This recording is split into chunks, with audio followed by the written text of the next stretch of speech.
Coba tanya pendeta Esra Soro, apakah dia masih mengajarkan seperti ini? Elia Miron.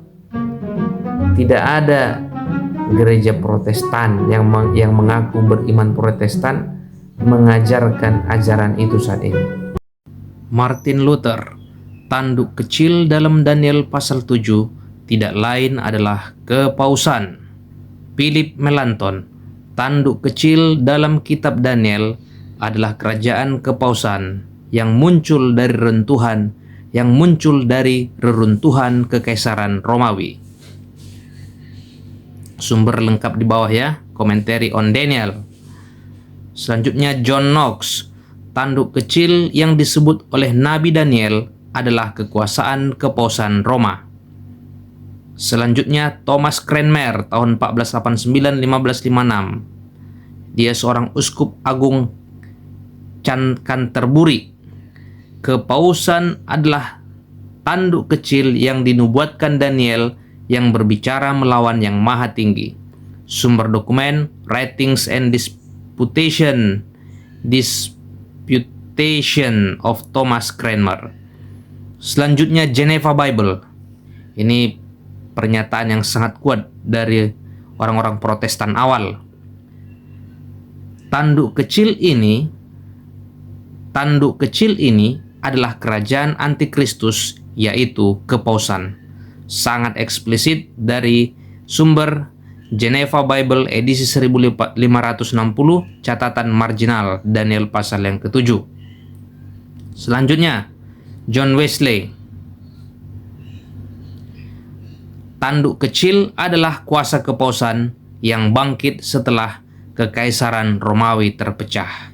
Sumber buku Explanatory Notes upon the Old Testament, Daniel chapter 7, dan masih banyak lainnya. Kesimpulan ini bukan kesimpulan saya saja, inilah yang diyakini oleh para reformator. Jujurlah kawanku, siapa gereja Kristen Protestan yang mengajarkan itu sekarang ini?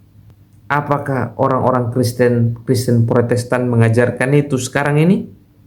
Coba tanya pendeta Esra Soro, apakah dia masih mengajarkan seperti ini? Elia Miron.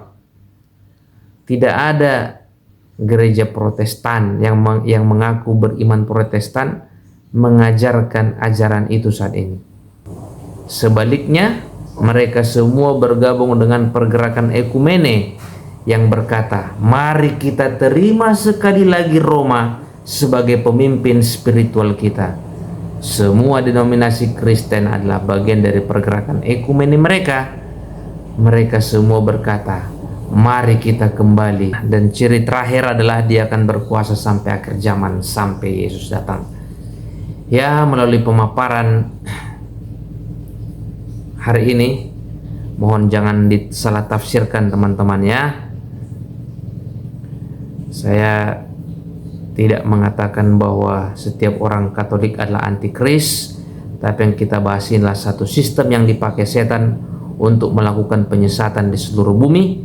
Banyak yang baik dan banyak yang permata Tuhan dalam tubuh gereja Katolik Roma yang menyembah Tuhan dalam terang terbaik yang mereka punya dengan tulus, ikhlas, sesuai hati nurani mereka. Bahkan hampir semua para reformator gereja Protestan adalah dari Katolik Roma.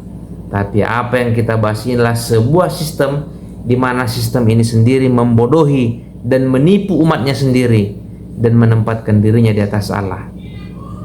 Matius 16 ayat 27. Saudara-saudaraku, Bapak Ibu, abang-abang semuanya, adik-adik yang menyaksikan video ini, Tuhan tidak lama lagi akan datang. Dan dia sendirilah yang akan menghancurkan kuasa binatang ini. Karena memang sesuai dengan kriteria yang kita baca, tidak akan ada satu kuasa negara manapun yang akan menggantikan, mengalahkan dia. Tetapi dia akan berkuasa terus sampai yang lanjut usianya itu datang, sampai Yesus Kristus datang di kali yang kedua. Dia sendirilah yang akan membinasakan sang tanduk kecil itu. Ya, next pelajaran kita, saya promosikan pembahasan kita, judulnya adalah Secret Behind Secret Society.